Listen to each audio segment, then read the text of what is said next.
नाजरीन, जो मुरीदके के अंदर सानिया हुआ अब उसकी तफसीलात सामने आ रही हैं और कुछ अफवाहें फैलाई जा रही हैं। देखें, कंफर्म इतला कोई भी नहीं है कि तहरीक लब्बैक की क़यादत के साथ बना क्या। इब्तदाई तौर पे जो इतलात आई उनमें यह कहा गया कि उनमें से एक भाई ज़ख्मी हो गया, बाद में कुछ लोगों ने कहा कि दूसरा भी ज़ख्मी हो गया, फिर ये भी बताया गया कि दोनों में से एक भाई गिरफ़्तार हो गया, फिर कुछ इतलात आई कि नहीं दोनों भाइयों को गिरफ़्तार कर लिया गया। कुछ दावे ऐसे सामने आए कि पुलिस के पास वो नहीं है, उनको एजेंसियाँ उठा कर ले गई हैं, और कुछ दावे ऐसे सामने आए कि वो दोनों फ़रार हो गए, वो पकड़े ही नहीं गए। अब देखें, वो एक पॉलिटिकल पार्टी है, उसके वो हेड हैं, ऐसे मुमकिन नहीं है। जिस तरह का घेरा पड़ा हुआ था वहाँ से निकलकर इस तरह जाना मुमकिन नहीं है, और वहाँ से निकलकर इतनी दूर चले जाना। अब ऐसी खबरें चलवाई जा रही हैं बाकायदा एजेंसियों की जानिब से, मीडिया पर्सनस को कह के कि आप बताएं जी वो आज़ाद कश्मीर पहुँच गए हैं या पंजाब की हदूद से बाहर निकल गए, और अब वहाँ से उन्हें उठा के वापस लाया जाएगा।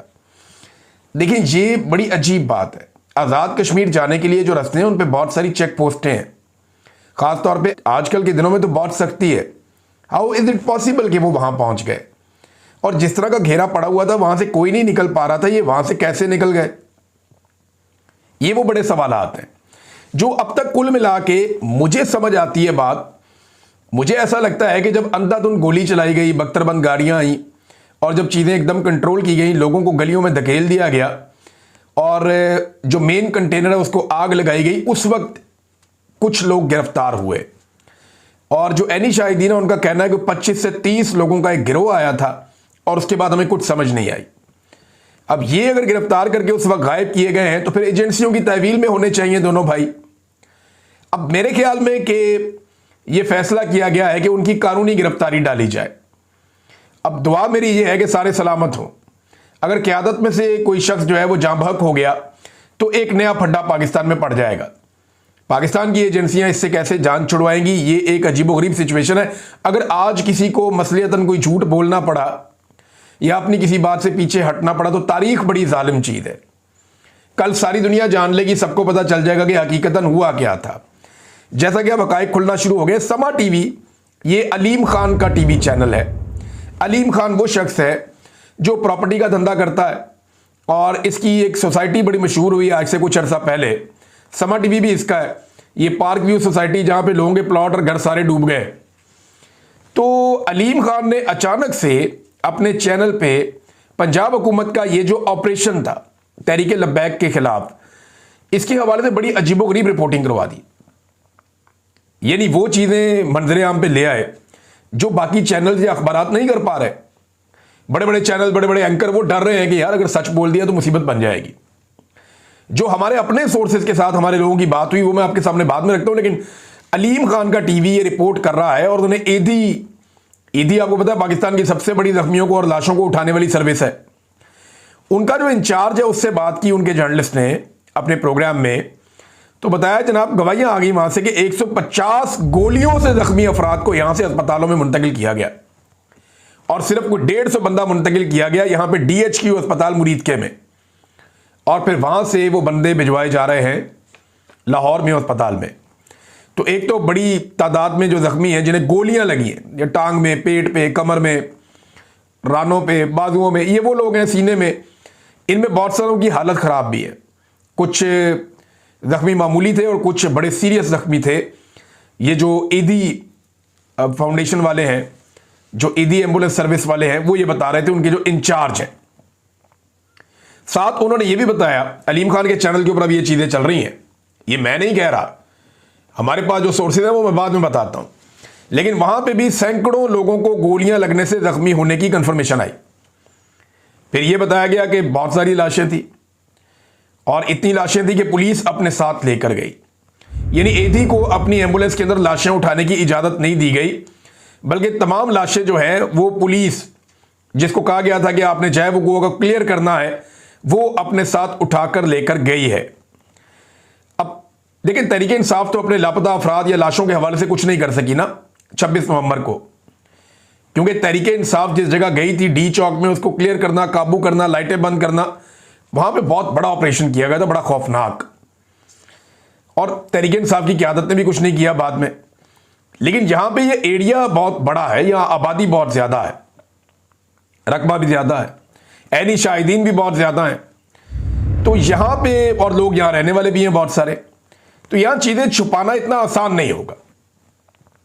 इसकी तहकीकात जरूर करवानी चाहिए ताकि पता चले, और जिन लोगों के घर वाले अभी तक वापस नहीं आए और पुलिस के पास भी नहीं है, उन्हें फौरी तौर पे बताना चाहिए और एक लिस्ट जारी करनी चाहिए कि ये वो तमाम लोग हैं जिनके बारे में अभी तक कोई इंफॉर्मेशन नहीं मिल रही।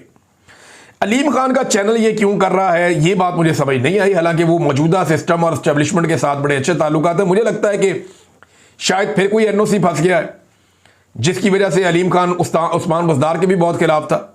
उस्मान बुज़दार के तो मैं भी खिलाफ था, मुझे लगता था कि पंजाब उससे बेहतर वज़ीर आला डिजर्व करता है। लेकिन अलीम खान तो एक स्पेसिफिक रीजन था ना कि या तो मुझे वज़ीर आला बनाओ या मुझे एनओसी तो दो, कम से कम अरबों का फायदा तो वो एनओसी या तो कोई फंसा हुआ है या कोई इंक्वायरी चल रही है। ये आने वाले दिनों में पता चल जाएगा। और अभी क्योंकि मैंने ये बात कर दी है तो बहुत सारे लोग एक्टिव हो जाएंगे और आने वाले दिनों में ये इंफॉर्मेशन मेरे तक पहुंच जाएगी कि अलीम खान साहब किस चक्कर में उनका चैनल जो है वो चीजें बता रहा है या कर रहा है जो बाकी लोग जुर्रत नहीं कर रहे। अब मैं आपको जरा कुछ फैक्ट्स बताता हूं, ये आपके सामने मैं रखने लगा हूं। मेरा अपना एक बंदा, हमारा अपना सोर्स है, उसने पुलिस का जो सोर्स है उससे बात की है और कुछ 3 लोग इसके अंदर जो है उनसे डिफरेंट लोगों से बात की गई है। अब नाम हम नहीं बता सकते, लेकिन जो चीजें हैं वो मैं आपके सामने रखता हूं मुबैना तौर पे। ये क्योंकि डायरेक्टली मेरी बात नहीं हुई, मेरा एक सोर्स है, उसने क्लेम किया कि उसने 3 पुलिस वालों से बात की और उसने वो इंफॉर्मेशन मेरे तक पहुंचाई है। इसके ऊपर इंक्वायरी होनी चाहिए, मैं फिर कहूंगा बाकायदा जुडिशियल इंक्वायरी होनी चाहिए। लेकिन उसका कहना है कि धड़ाधड़ लोग उठाए जा रहे हैं इस वक्त पंजाब में, रिश्वत की एक मंडी लग चुकी है, बिल्कुल जैसे 9 मई के बाद हुआ था।